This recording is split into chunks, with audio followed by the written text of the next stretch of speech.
Pagka na bagtik. Boktex. So, hawakan niyo po yan tapos pasa-pasa na lang. Ano yan? Wow, boktex ko. Ano Tanggapin yan? niyo po. Ano to? Yan po ang bagtik. It's one of their very important traditional product. Dagta po yan ng almasiga tree or dagta siya ng puno.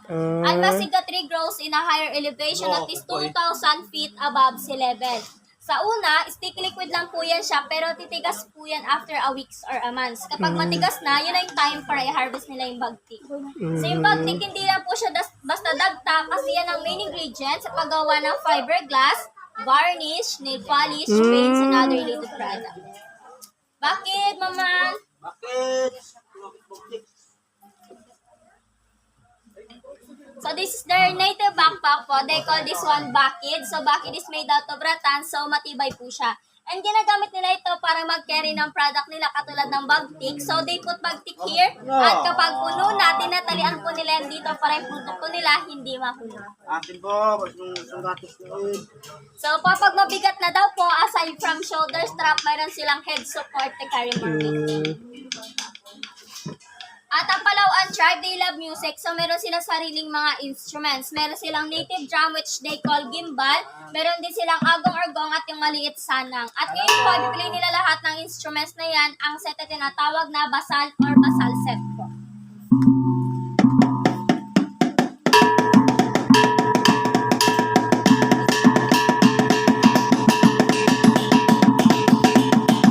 Leonardit.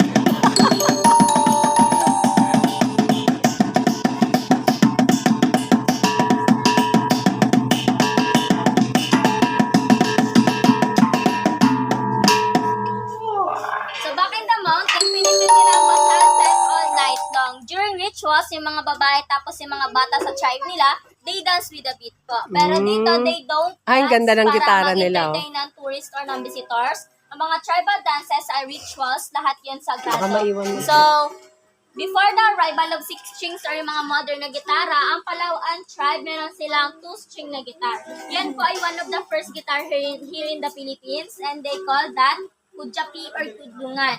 At ngayon mag-play din sila ng music at ang tawag sa music na ipi-play nila ay bugit, which means bird song.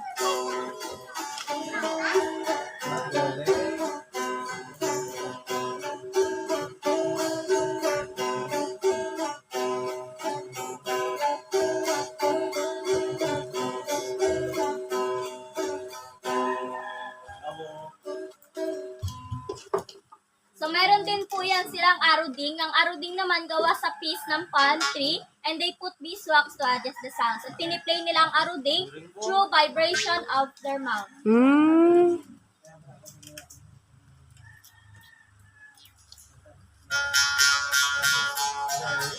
Ang galing.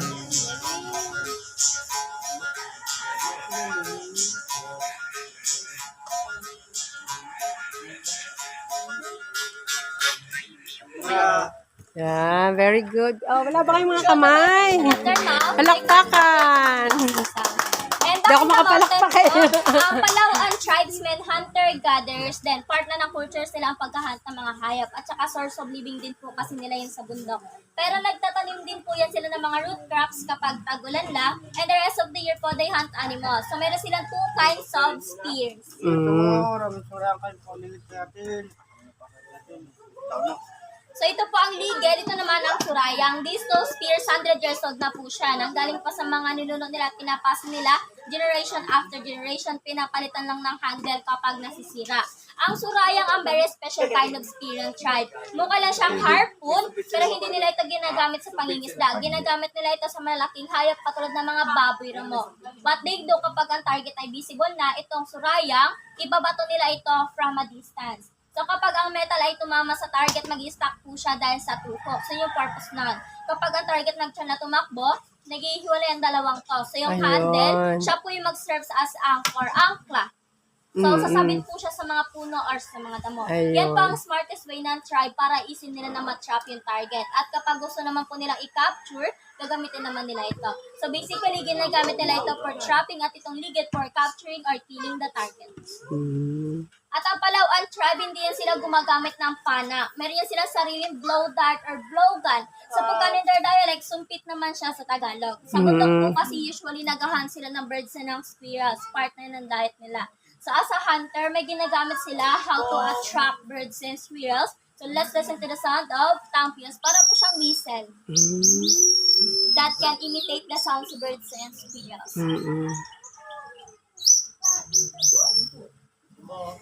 So there, when their targets are ready, visible, they just sit ready there sa Pukan. And now, ipapakita nila sa inyo how they use sa Pukan in the mountain. Yung target nila yung wild pig po doon sa carton. Ayun, galing. Ayun. Galing. Very good. So, kapag naghahunt naman sila ng malalaking hayop, naglalagay po sila ng lason sa dulo ng kanilang mga bala. At yung lason na nagaling po sa halaman nito, ang lason po nila may ingredients. Tapos ito po yung main ingredients sa poison na ginagawa nila. Tawag nila sa halaman na yan, dita. So, kakolektahin po nila yung dagta and then ihahalo pa nila yan sa ibang halaman tapos sulutuin nila sa mahinang apoy. So, basically, ang poison nila ay may process. So, effective at powerful ang poison. Kapag gumamit sila ng bala na may poison, mamamatay ang target after a few minutes lang. So, huhugasan na po nila yun ng running water at lulutuin yung karne, safe na nilang makakain. Yan po ang wonder of nature.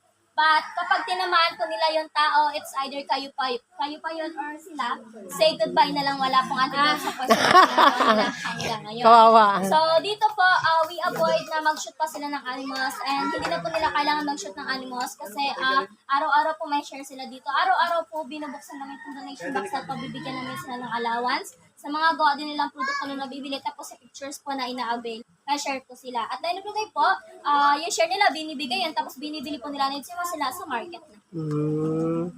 So now po, nasa last part na tayo, ipapakita niyo naman sa inyo how they make fire, paggawa ng apoy. That process called santikan. Santikan means yan, ang gagamitin niya ay piece of metal, flintstone, or yung buhay na bato, at native cotton, they call that. Yan. So, kapag visible na ang usok, it means na-cut siya na spark galing sa bato. I-transfer niya po yan dyan sa dry gas at kailangan niyang i-blow until he created bigger fire. Po, iihipan niya lang po yan. Yan yung way nila ng paggawa ng apoy sa mountains. So, sa bundok, even though wala silang matches or lighters, makakagawa Galing, sila. ano? Galing.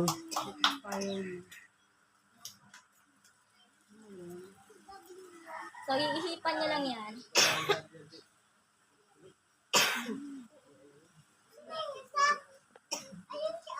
Ayun, oh, may apoy na, oh. Wow, galing. So, yun po yung paggawa nila ng apoy. Galing, oh. Ito naman po yung nagsisilbing ilaw nila sa bundok. One foot nito, tumatagal ng 3 to 5 nights. So, ito po ay dagta ng wild pili, tapos binalot lang nila ng dahon, tawag nila dito, salong or saki. Yung usok po nito, nakakapagtaboy ng bad spirits and bad lucks. It can cure stomachache, headache, pang-aromatherapy, insect repellent din sa bundok. So, amoy niyo yung usok niya, mabango po siya, aromatic. Oo nga. Nga, ano? Parang insenso. Amoy insenso, ano? Oh, may insenso.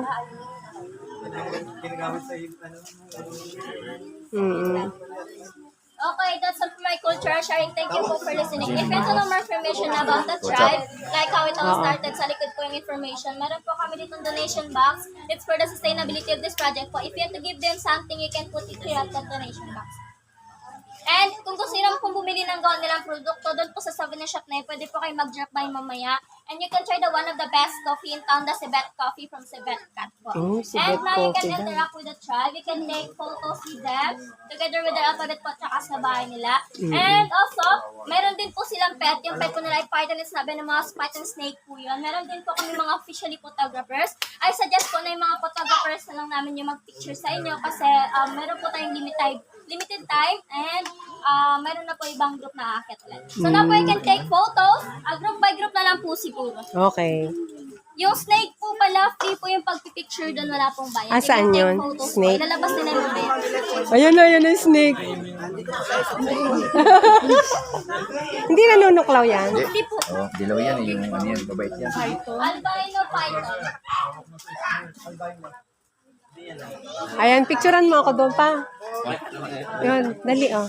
Tribal is picture with the tribal with the snake. Garden update. Nag-ano yung video. Oo. Siya daw ang magpipicture eh. Picture tayo doon sa snake. Kayo na lang. Yun ang gagamitin niya eh. Oo. Oo, siyempre upala yun. Pwede rin po kayo mag-selfie dito, ma'am. Okay na po. Hindi po kayo naman po, ma'am, kasi may limit po tayo ng oras ng packet po. Sige po, upo na lang po kayo sa taas, sir. Hindi, pindutin mo na rin to sa amin. Ay, hindi po. Hindi pwede. Oo. Hindi pwede. Oo. Sige po, upo na lang po kayo. Ah, naka-video naman ako eh. Sige po, kasi may limit po ng oras. Ito, pa-picture ko. Sorry. Saan pindot? Ito, yung butas. Lahat po kayo, sir. Yung putla. Oh. Ilan po kayo sa group niyo, ma'am? Ilan po kayo sa group? Yan, sige po, join ka po, sir. Yan, yun na. Okay na ako. Sige po, tingin po dito. Okay, 1, 2, thumbs up. Peace out. Then heart sign. Okay, thank you. Yan, next. Video naman oh. Tingnan mo na lang. Thank you. Kayo rin. Ayoko.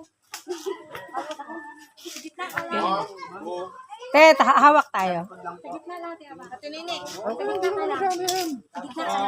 Mabait yung albino.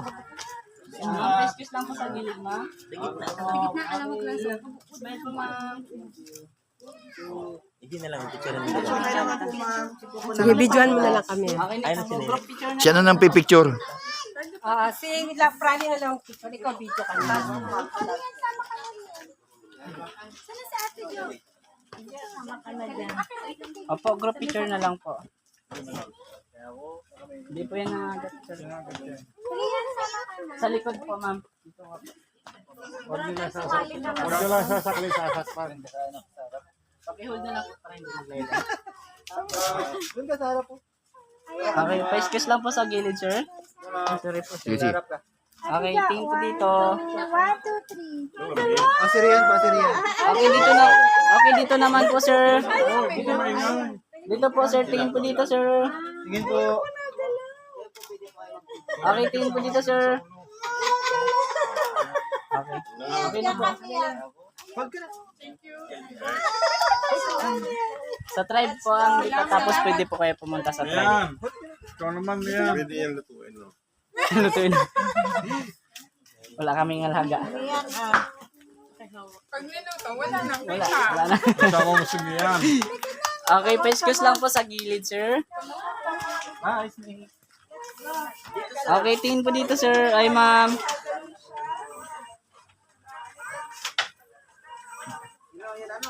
Okay, ma'am. Dito naman po, ma'am.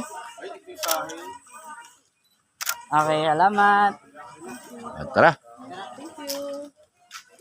Abitan ng mga po. Ano na? 15 na. Ilan?